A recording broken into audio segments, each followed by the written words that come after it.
Assalomu alaykum azizlarim. Bugun sizlar bilan mukammal uyni obzor qilamiz. Uyga e'tibor beringlar, fasadlari zo'r, novostroyka, endi qurib bitkazilgan. Tepada 4 ta xona, 4 ta vannasi bor. 3100 square foot ekan. Eshiklardan ham bilinib turibdi, shiftlari juda ham baland. Qani, davom eting. Maktab regioni 10 ga 10 Huntington Valleyda. Va eng zo'ri, mana qarama-qarshi tomonda shunaqa zo'r park bor. Xohlasangiz mana basketbol o'ynaysiz, futbol o'ynaysiz. Bolalarga, mayda bolalarga o'yingohlari bor. Umuman mukammal uy ekan, parkovkalari ham katta. Qani kirib obzor qilamiz. Uyda o'rtoqlar did bilan qilgan ekan. Mana lyustraga e'tibor beringlar, shiftlari juda ham baland. Kiraverishi bizda odamlarga keng bo'lish kerak, o'zbekona bo'lish kerak, zo'r. Bu oila bilan o'tiradigan xonaga e'tibor beringlar. Shunaqa katta oynalarga e'tibor beringlar. Floor to ceiling deydi, juda ham baland katta oynalar.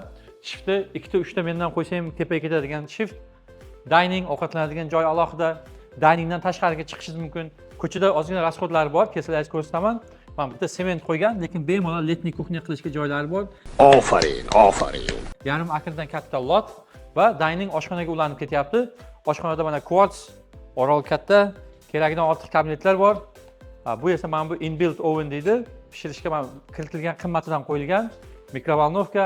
Короче, oshxonaga umuman gap bo'lishi mumkin emas. Bu yoqda basementi bor, basementi tugatilmagan. To'g'risi basementning sal pastroq ekan, lekin tugatib olsangiz, u ham bolalar o'ynash uchun katta joy bo'ladi. Bu yoqda mana ikkita qimmat mashinalar qo'yib qo'yadigan garaj bor. Garajlarga shedrik qo'yilgan, spotlightlar qo'yilgan, pollar bo'yalgan, gap bo'lishi mumkin emas. Bu yerda mana yoshi kattaroq odam bo'lsa, ota-onangiz shaverigacha qilingan, tualetda o'zi shaver bo'lmaydi bilasizlar, asosiy etaj, lekin shaveri ham bor.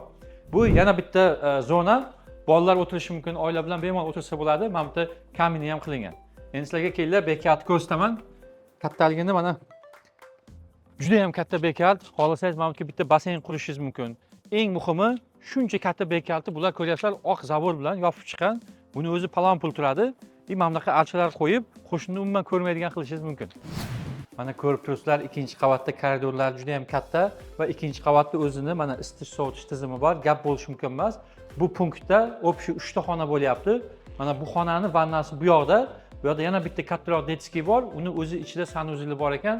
Bu yoqda orqa tomonda yana bitta xona bor. Razmerlari juda ham zo'r. Uni ham o'zini sanuzeli bor. 3 ta xona, 3 ta vanna. Master bedroom bo'lsa, e'tibor beringlar. Alohida ota-ona bemalol alohida holi yashashi mumkin. Master bedroom ham shunaqa bomba. Mana shunaqa master bedroomda uyg'onsa odam o'zini boy his qiladi o'rtoqlar. Mana oynalarni qaranglar, eshikka o'xshab ketgan. Looks good. Va ikkita klozetdan ham vannaga kirsa bo'ladi. Qani ketdik.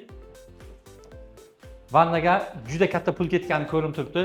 Mana bu showerda otam cho'miladi. Mana bu free standing, mana bunaqa tablargacha qo'yilgan. Gap bo'lishi mumkin emas. Ko'chaga e'tibor beringlar, front yardga mana bunaqa ikkitalik sinklar qo'yilgan, tualet bu yoqda va mana bu ayol va erkakning klozeti. Bomba.